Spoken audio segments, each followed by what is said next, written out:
Sebelumnya kita membicarakan tentang rukun daripada umrah. Rukun haji dah tahu, rukun umrah dah tahu. Yang ini disebut wajibatul haji.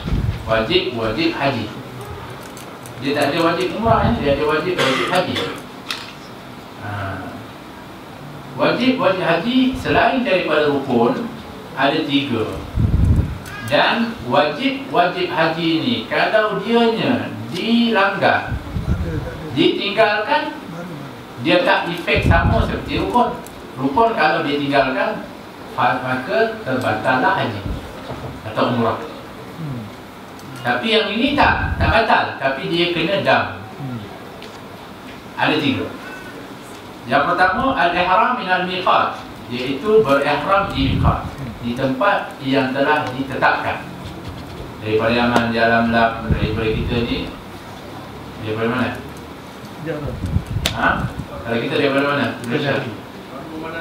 Kalau Manazil. Kalau kita dari Malaysia nak pergi ke Mekah terus. Tapi kalau kita masuk Madinah, daripada Madinah ke Mekah kita ada Bil Ali.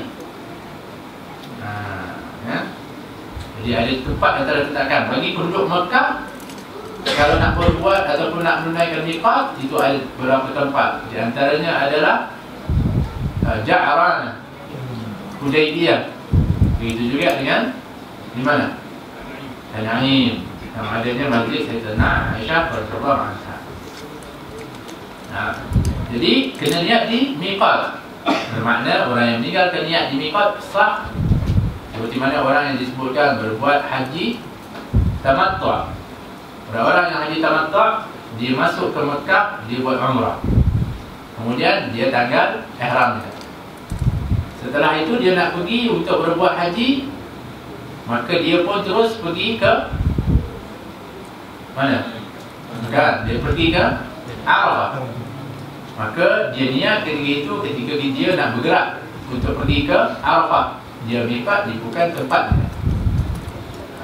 Maka dia dikenakan dam, iaitu menyembelih seekor kambing. Kan? Itu yang kena faham. Tapi kalau dia nak elak daripada dah boleh tamattu' ini, dia masuk niat haji dan niat umrah, kemudian dia pun buka ihram setelah selesai daripada rukun-rukun umrah.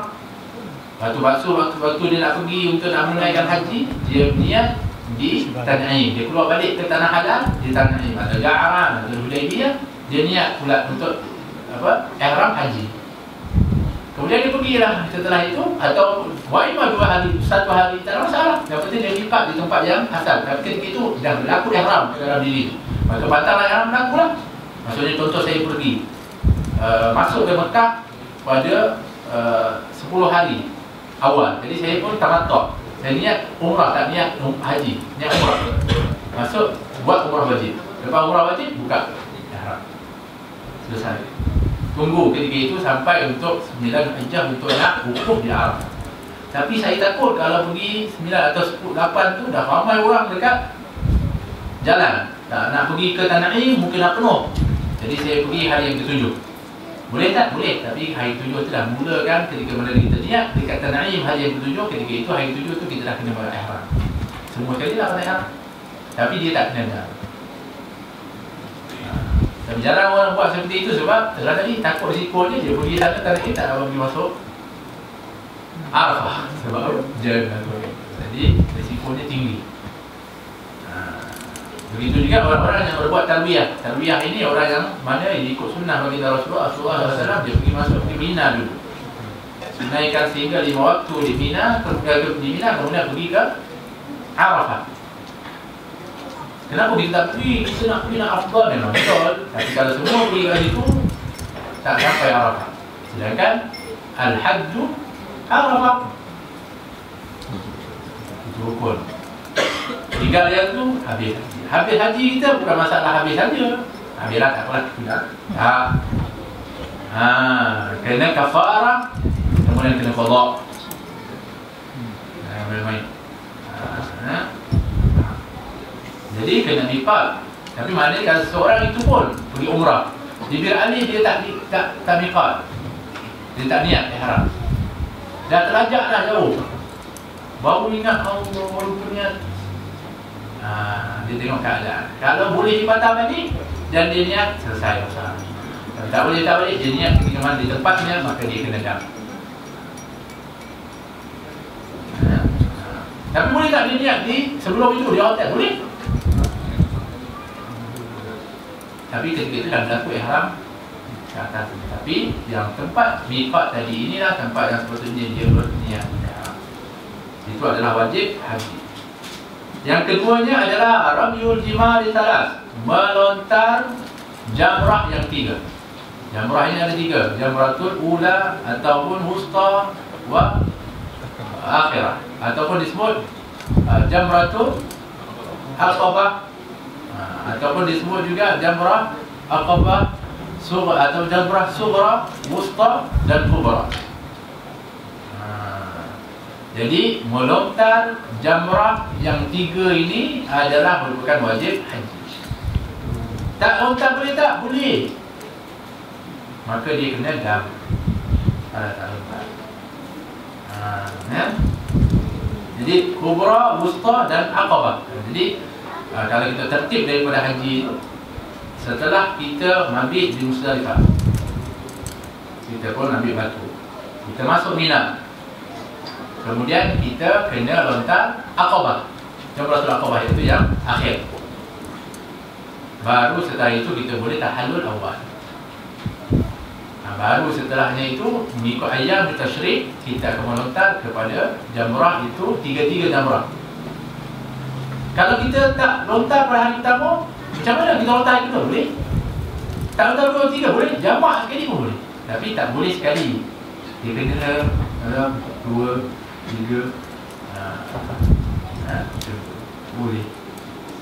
Tapi kena melontar ke 3 jamrah. Itu adalah wajib haji. Kalau tidak, dia kena dam. Macam mana melontarnya? Melontarnya dengan 7 biji batu, dengan yakin. Biasanya orang ni itulah, di situ dah menduga keyakinan. Dah 7 kan? 7 ke 8? 7 ke 6? Allah kita seolah-olah memang kita tak ada. Syaitan tu ada juga ke itu. Yang letak hati mati lah. Ada lagi waspas dia. 6 ke 7? 6 ke 7? Nak tambah lagi. Allah. Ya, jadi memang sebenarnya kita ni nak saya juga melatih kepada kita yakin.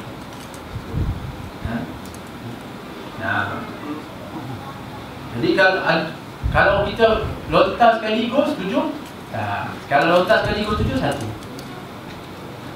2 sekaligus 1. Dia mengikut lontaran yang kita lontar. Dan batunya itu ada ukurannya. Kalau terlalu besar tak sah pula. Kalau kecil tak boleh. Dia katakan sebesar daripada seolah-olah dia hujung daripada jari. Sudah lontar. Dan caranya melontar. Kalau jentik, kalau tak seperti lontar tak juga sah. Jadi caranya melontar. Tapi tak semestinya dengan, atau kalau buat macam tak boleh juga. Terlalu. Jadi ini adalah syiar. Janganlah marah kepada syaitan tu. Dia memang dah jalanan dari Allah SWT. Tak ada itu dah berlagi kan. Dia mahu pasal hukum ni pasal ni. Dia tak tahu dia ikut. Kan? Kalau dia letak lontarnya dengan batu, tak boleh dengan kasut. Dia memang kasut, silikon. Dengan apa? Dengan payung tu.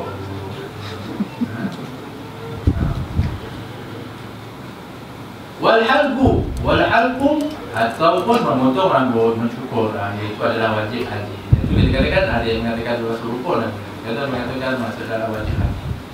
Kalau ditinggalkan sah hajinya, tetapi dia kena membayar. Dia kena bayar. Dia tidak keluar dari ihram. Dia kena ihram. Dia umrah. Dia dah miqat, kemudian di ihram miqat, kemudian dia telah pun tawaf, kemudian dia telah pun sa'i.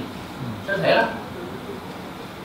Dia tak menggunting. Tapi ahadul qaulain mengatakan rukun. Kalau kita dari syafi'i rukun. Lagi dia tak itu, dia tak lagi disebutkan selesai daripada umrah. Tapi haji ada mengatakan, dia katakan tadi tak, kalau dia tak mengatakan itu adalah rukun dan dia adalah wajib, apa risikonya? Sah hajinya. Tapi selagi dia tak cukur, dia dia kena berihram. Pakaian dia kena pakai ihram. Dia kalau orang balik pakai ihram tu maknanya dia bersyukur. Tak tahu kenapa dia simpan, Allah. Contoh, dia tak boleh untuk bersyukur, dia tak boleh untuk ketika buku, dia tak banyak lah. Dan 13 haram tu dia tak boleh buat. Contoh ada orang yang mana dia mau buat haji ifrad, itulah risiko dia kan. Tapi katanya yang afdal itu ifrad. Sebab apa? Sebab memanglah semakin susah sukar yang kita rasa, dan kita mujahadah di dalam itu, kita dapat ganjaran yang besar. Tapi kalau kita tak mampu, jangan cuba-cuba. Kita sampai dekat sana, flight ataupun kita punya apa yang pertama sekali, berapa hari dah. Contohnya memang sampai 25 hari di Mekah sebelum wukuf. 25 hari dengan ihram, dengan menjaga daripada rambut yang dicabut, dengan janggut, dengan bulu-bulu, dengan buku, lagi dengan pakaian, dengan minyak wangi, dengan bersama kalau datang isteri pula. Jadi ukur, tengok. Kalau mampu ke berjalan dan bersyukur, silakan. Tapi setelah dia bersyukur, maka telah pun selesai daripada batal haram ihram. Selesai lah. Kalau haji, ada yang disebut tahallul awal.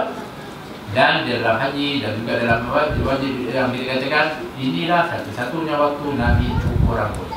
Nabi tak pernah cukur rambut. Dia botakkan rambut tak pernah lagi, kecuali ketika haji.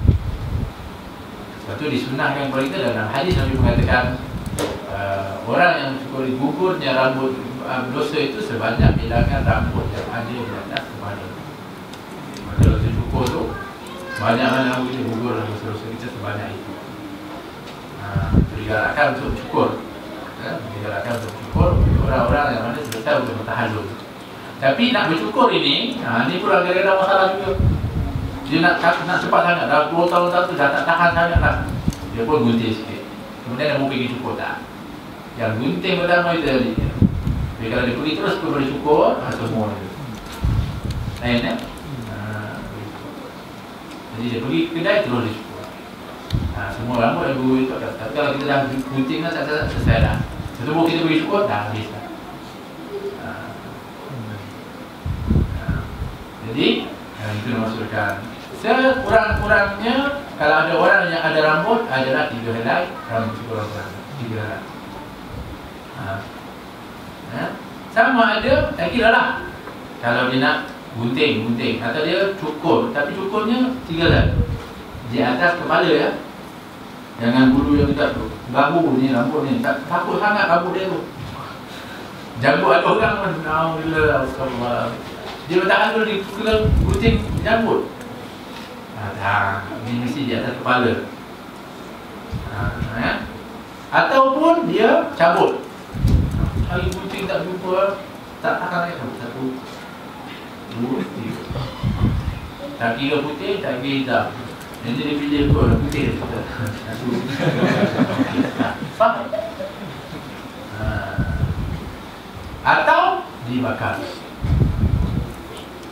Bakar 3 salin, 3 selesai. 3 helai. Maknanya yang penting adalah ianya hilang ataupun daripada gugur ataupun hilang daripada atas kepala kita. Tapi kalau orang yang memang tak ada rambut, cukuplah dia untuk melalukan pisau di atas kepalanya atau gunting di atas kepala. Cukup. Syarat. Tak boleh ganti dengan tu saya kata tadi. Tak rambut macam mana? Jangkutlah. Tak boleh. Tak boleh ganti. Dia tetap juga. Seperti juga wuduk. Allah mengatakan wamsahu bi ru'usikum, dan sapulah kepalamu. Dan apabila kita sapu tak kepala rambut, ya rambut itu di atas kepala, maka dia termasuk betul kepala. Tapi kalau rambut yang lebih, dia sapu sini, di luar daripada kawasan kepala, tak sah. Ini rambut lah, tapi dia di luar. Tapi kalau still di atas kepala ini, kita kenakan air tadi ini, sudah memadai. Faham tu? Jadi begitu dia kena faham. Itu sebab tu Allah kata wamsahu ru'usikum. Allah SWT kata sapulah kepala. Kalau Allah kata sapulah rambutmu, jenuh orang tak ada rambut. Nampak? Jadi kata kepala. Kepala apa saja yang ada dalam kepala termasuklah rambut itu dia masuk kepala. Ini disyukur atau tidak, hendaklah dia melakukan risau di atas kepala. Wallahu ta'ala alam. Lepas ni kita akan pergi kepada sunnah-sunnah haji pula. Sedikit lebih insyaAllah. Alright.